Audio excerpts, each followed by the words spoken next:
کیا حسن نے سمجھا ہے، کیا عشق نے جانا ہے، ہم ہاتھ نشینوں کی ٹھوکر میں زمانہ ہے، سانچے میں مشکلات کی ڈھالے ہوئے ہیں ہم، وہ دولت جنوں کے زمانے سے اٹھ گئی، اس دولت جنوں کو سنبھالے ہوئے ہیں ہم، میرے ہاتھ میں قلم ہے، میرے ذہن میں اجالا، مجھے کیا مٹا سکے گا کوئی ظلمتوں کا پالا، مجھے کیا مٹا سکے گا کوئی ظلمتوں کا پالا، میں طلوع ہو رہا ہوں تو غروب ہونے والا، جمعیت اہل حدیث پاکستان کا سورج ایک چڑھتا ہوا سورج طلوع ہو رہا ہے، اور اس کے مخالفین بجھتے ہوئے چراغ ہیں، ٹمٹماتے ہوئے دیے ہیں، گرتی ہوئی دیواریں ہیں، درباری ہیں، سرکاری ہیں، کسی درباری اور سرکاری کو اپنے آپ کو اہل حدیث کا نمائندہ کہنے کا حق کسی صورت نہیں دیا جائے گا، اگر وہ کسی کے کندھوں کے اوپر سوار ہو کے آیا یا اہل حدیث کے اوپر جبری طور پہ مسلط ہو کے آیا۔ قائد کا بیٹا قائد آیا ہے اور علامہ کا بیٹا علامہ آ رہا ہے، وہ قائد کہ جس کے متعلق علی وجہ بصیرت کہتا ہوں کہ نگاہ بلند، سخن دل نواز، جگر پرسوز، یہی ہے رخت سفر میر کارواں کے لیے جمعیت اہل حدیث۔ اللہ کے فضل و کرم سے وہ طلوع ہو جانے والا سورج ہے جو اس وقت سب کے سروں کے اوپر ہے، جس سورج کے چڑھنے کا، جس کی چمک کا، جس کی روشنی کا اندھے کے علاوہ کوئی انکار نہیں کر سکتا۔ اب جمعیت اہل حدیث ملک پاکستان میں اہل حدیث کی نمائندگی بھی کرے گی، قیادت بھی کرے گی، تبلیغ کے میدان میں بھی، پارلیمنٹ میں بھی، اور انشاءاللہ تعالی ہر فورم پر مسلک کی جنگ لڑیں گے انشاءاللہ۔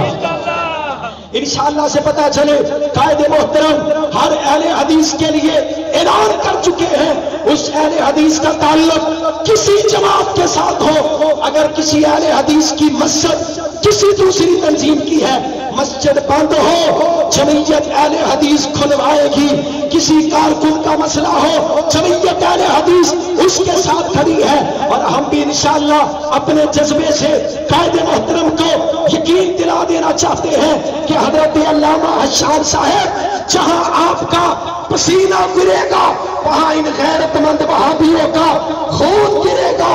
اس جماعت کو آپ کے باپ نے خون دے کے سینچا ہے، آپ کے باپ نے جان دے کے اس پودے کو پروان چڑھایا، مرتے دم تک آپ کے ساتھ وفا کر کے رہیں گے انشاءاللہ، آپ کے قدم سے قدم ملا کے، کندھے سے کندھا ملا کے، مسئلہ ختم نبوت کا ہو، مسئلہ ناموس قرآن کا ہو، مسئلہ دفاع صحابہ کا ہو، اہل حدیث کا بچہ جب تک زندہ رہے گا اسلام کا دفاع کر جائے گا اور جاتا جاتا مر جائے گا، شہداء کے مشن پہ آج نہیں آنے دے گا انشاءاللہ۔ حضرت قائد کا خطاب ہونے لگا ہے، دائیں بائیں جتنے احباب کھڑے ہیں وہ سامنے آ جائیں، فضائل صحابہ کے لیے، فضائل صحابہ کا لفظ آپ اپنی زبانوں سے وہ دیکھیں گواہی پڑھ رہی ہے اوپر، فضائل صحابہ کے لیے 22 محرم کو انشاءاللہ چوک بیگم کوٹ میں سب جائیں گے۔ اللہ کے فضل و کرم سے دعوت خطاب پیش کر رہا ہوں، خطیب ابن خطیب، علامہ ابن علامہ، قائد ابن قائد، حضرت علامہ حافظ حشام الہی ظہیر صاحب، آپ نے استقبال کرنا ہے، بتائیں ہم بیدار بھی ہیں اور انشاءاللہ غداروں سے ٹکرانے کے لیے تیار بھی ہیں۔ نعرہ تکبیر، شیر بڑو نعرہ تکبیر، عظمت صحابہ، جمعیت اہل حدیث پاکستان، حضرت علامہ حافظ حشام الہی ظہیر صاحب۔ معزز سامعین گرامی قدر، سب سے پہلے میں اپنے تمام علماء کا، رفقاء کا اور برادر عزیز نعیم الرحمن شیخو پوری اور ان کے والد محترم اور ان کے دادا جان کے لیے دعا گو ہوں کہ انہوں نے یہ جو پودا دین کا لگایا آج اللہ کے فضل و کرم سے ایک تناور درخت بن چکا ہے۔ ابھی مولانا محمد حسین شیخو پوری رحمہ اللہ کے بیٹے یہ کہہ رہے تھے کہ اس علاقے کا یہ سب سے بڑا کسی بھی جماعت کے حوالے سے مرکز ہے، گویا